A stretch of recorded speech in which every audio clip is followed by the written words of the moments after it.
Jim Radford went to sea as a galley boy at the age of 15. He's believed to be the youngest known participant of the Allied invasion.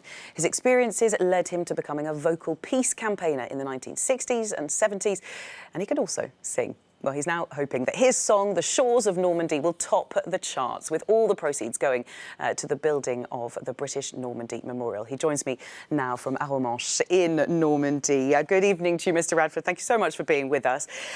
How is it, or how did it come about that you, aged just 15, came to be aboard one of those boats that sailed across the Channel to Normandy on those D-Day landings? Everybody asks me that. You weren't supposed to go to sea as a merchant seaman in Britain during the war until you were 16. I expected to because both my brothers had gone to sea it before the war at 14. So I thought I would follow in their footsteps. And I was turned away from the shipping office. But right next door to the shipping office almost was the office of United Towing Company. And they didn't seem to care how old I was, so they gave me a job straight away. So I was on a deep sea tug. And that was the only way you could have got to sea during the war, 15 years old.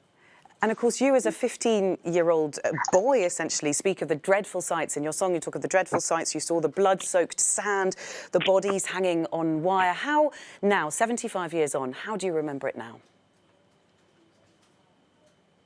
I remember it very clearly. One of the sights you never forget, etched on your mind forever, I suppose.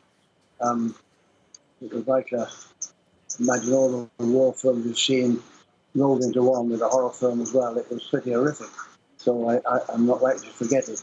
But it had faded in my mind to some extent when by the time I went back in 1969, and I was very moved then by the contrast between this peaceful holiday resort and the battlefield that I'd seen last.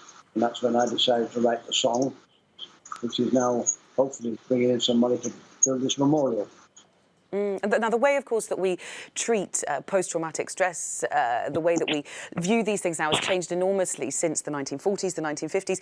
Do you think that songwriting for you was perhaps a way of dealing with those emotions that you felt when you saw Normandy again? I don't think I was suffering from stress.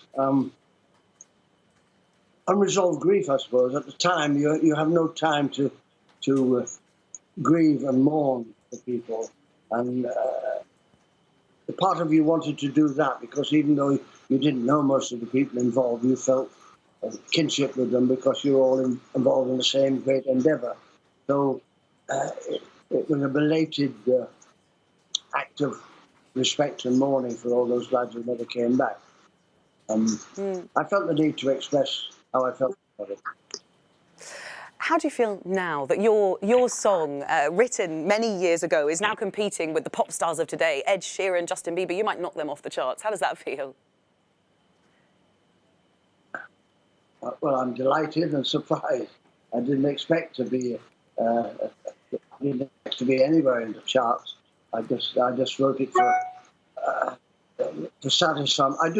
I am a folk singer. I do sing at folk festivals and shanty festivals, but I never aspired to be on any top of any list.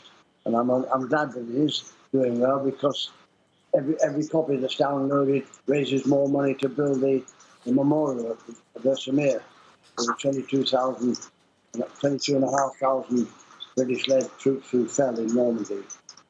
Well, we wish you the best of luck with those record sales. Jim Radford, thank you very much for sharing your memories of the D-Day landings.